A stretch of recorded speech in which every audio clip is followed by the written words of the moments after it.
What happens when the person who makes you feel seen is actually studying how to break you? This is the story of a 19-year-old girl who fell for a man 3 times her age, discovered she was just one of many, and chose to rise instead of fall apart. Sometimes the quietest revenge is the loudest victory. My name is Eva, and I am going to tell you a story that changed my life forever. It is not an easy story to share, and even now, my hands shake a little when I think about those dark days. But I believe my story matters because somewhere out there, another girl is going through the same pain I went through. She feels alone and confused and broken, just like I did. So this story is for her, and it is for every woman who ever gave her heart to the wrong person and blamed herself for everything that went wrong. I grew up in a small apartment in Boston with my mother, who worked 2 jobs just to keep food on our table. My father left when I was 7 years old, and he never came back.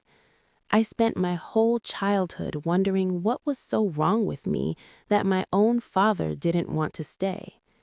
That question followed me everywhere like a dark shadow, and it made me desperate for love and attention from anyone who would give it to me. I was shy, quiet, and always felt like I was on the outside looking in at everyone else's happiness. Now, let me take you back to the day everything changed. I was 19 years old, still trying to figure out who I was and where I belonged in this big, scary world. It was raining in Boston that afternoon, one of those soft, gentle rains that makes the city feel slower and more peaceful. I was sitting alone in a bookstore cafe, holding a book in my hands and pretending to read the words on the page. But the truth is, I wasn't really reading at all.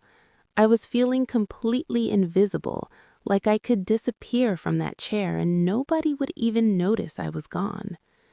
That was when his book touched mine, and I looked up into the eyes of a man who would turn my whole world upside down. His name was Mark Crow, and he looked at me with these calm, knowing eyes that made my heart beat faster. He said to me in the softest voice, "You are reading Sylvia Plath. That tells me you feel things very deeply." I swear to you, nobody had ever spoken to me like that before. It felt like he could see the real me, the me I kept hidden from everyone else in my life. Mark was 58 years old, 3 times my age, and he dressed nicely and spoke carefully about everything. But here is the thing that really got me hooked on him. He did not look at my body the way other men always did. He looked at my thoughts and my ideas like they actually mattered to him. He made me feel smart and interesting and special. And that, my friends, is exactly how he won my complete trust. Mark never rushed anything between us, and I thought that meant he respected me deeply. He did not flirt with me in a pushy way or try to touch me or say anything that made me feel uncomfortable. He just listened to me like I was the most important person in the world. He asked me about my childhood, my fears, and why I always felt older and lonelier than other girls my age. One evening, he said something that changed the way I saw myself completely. He told me, "You are not like other girls your age, Eva.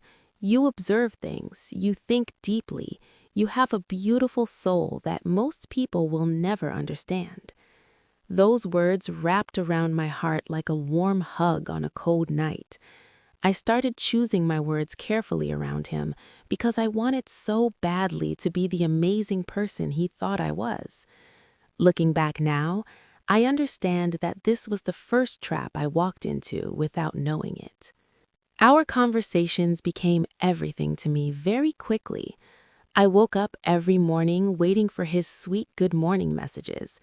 I lived for our long phone calls in the evening and our deep talks late at night about love and trust and honesty. He talked about commitment like it was a rare and precious thing. When he told me, "I do not let people into my heart easily, but I trust you completely," I felt like the most special girl in the whole world. My heart was so full of happiness that I thought it might burst. I told him secrets I had never shared with anyone before. I told him how scared I was of being left behind by everyone I loved. I told him how much I needed to feel seen and valued by someone. I told him that silence and loneliness scared me more than anything else. And he remembered everything about me perfectly. Every date, every little thing I said, every small moment we shared together.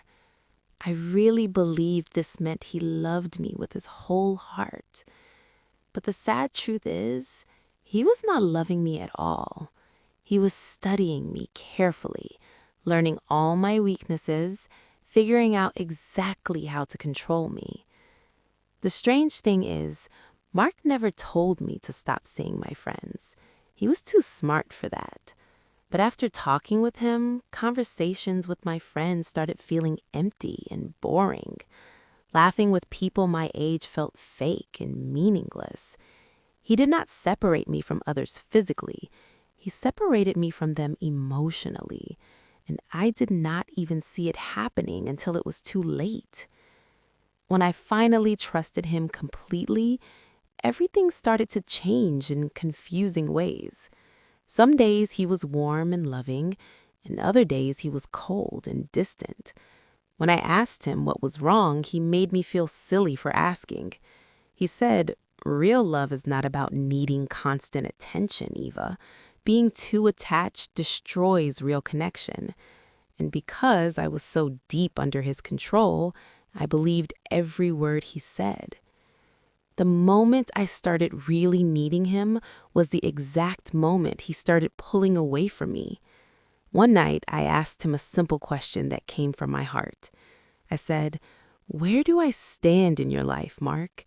That question scared him because it meant I wanted something real from him. And Mark never wanted anything real. He wanted to control me without being responsible for my feelings. Then came the message that broke me into a million pieces. It was from a woman named Margaret, and she told me to stay away from her fiancé. She sent me proof that Mark had said the same beautiful words to many other girls before me. Her last message destroyed my heart completely. She said, "You were never special. He does this to girls like you all the time." For weeks after that, I could not eat or sleep. I kept asking myself what I did wrong, but slowly the pain in my heart cleared my mind. I started looking for answers instead of blaming myself. I reached out to other women Mark had hurt. Some of them cried when we talked. Some of them were angry. Some had kept this pain inside for years. Together, we collected proof of what he had done to all of us. I sent everything to Margaret, and she ended her engagement quietly. Mark lost his good name, his reputation, and his control over everyone. Years later, I went back to that same bookstore cafe on a rainy afternoon, but this time I was not waiting for someone to choose me. I had written a book about surviving pain and choosing yourself. The first page said, "To every woman who thought manipulation was love and finally chose herself instead." Mark never talked to me again, but I know he searched my name years later. He needed to know if I survived or if I broke apart like all the others. But I did more than survive. I became completely untouchable to the man who tried to own my soul. And that was the greatest victory of all. Thanks for listening to my story. If you liked it, hit that subscribe button, drop a comment, and tell me where you're listening from.